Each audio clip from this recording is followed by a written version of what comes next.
हाय सर्वांना, कशा आहात तुम्ही सर्वजण? माझ्या न्यू ब्लॉगमध्ये तुमचं सर्वांचं स्वागत आहे. तर येताना बघा इतकं गोड बोलून आणतात ना आयात आणि शेतात नग म्हणलं काय काम नसलं तरी पण आणतात.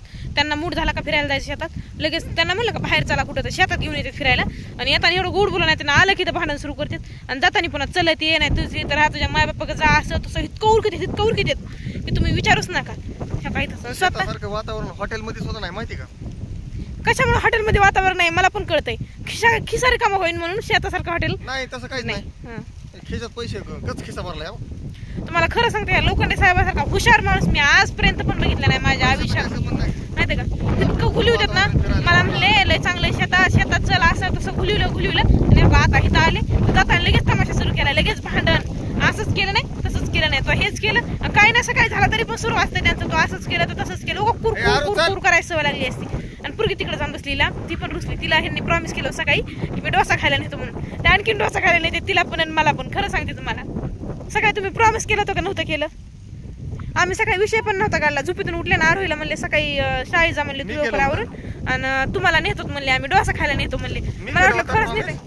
नाही, मी केलं होतं, माझ्या बापाने केलं होतं. तुमच्या एवढा हलकट आणि चेंगट माणूस मी अजून बी बघितला नाही. खरं सांगते लोखंडे साहेब, तुम्ही लई हलकट तर तेवढेच आहेत, चेंगट पण तेवढेच आहेत तुम्ही. आता तर नेतच नसतो. आणि तेव्हा ती चप्पल तुटन म्हणून हातात काढून घेतली. तेव्हा तुटू दे ना, काय दुसरी भेटणार नाही का? हा,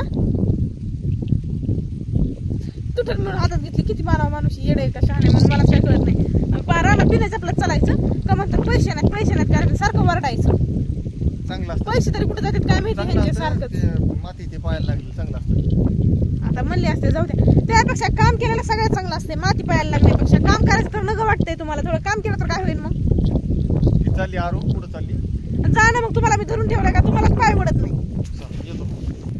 जा नका पाहिजे. चल एक तर इथे बाया भेटण्यात राहणार कामाला, इथं तुझा चिन राग आई वडिलाकडे कामाच्या नेमकं टायमाला. चल म्हणजे तुम्हाला बायकोची गरज नाही, तुम्हाला रानातल्या कामाची गरज आहे. एक बाई कमी होईल तुमची रानातल्या कामाला. तुला बी तिथं तुझं खाय पैसे नियोजन लागत नाही तिथे गेलं.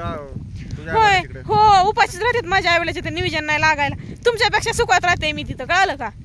आयतं ताट असतं मला. 2 भाऊजा आहेत मला. 2-4 महिन्यांचा. चल हा, तुमचं रानातलं काम झालं हाकलं ना. जवळ काम आहे तर हाकलू नका. तुम्हाला खरं सांगते, लोखंडे साहेब मतलबी मित्र अजून बघितलं नाही माझ्या आयुष्यात. लय मतलबी येते. कोण असं वागते मला सांगा? रानातलं किंवा घरातलं काम आलं की बायकोला कोण मारायला पाठीत नाही हे मला सांगा. आणि उन्हाळ्या सुट्ट्यात मला भांडत होते, आरोहीला सुट्ट्याला आल्या तर जा जा जा रोजच चालू होतं. आणि आता जायचं म्हणून रडा तरी जाऊ देत नाहीत. असलं माणूस आहे.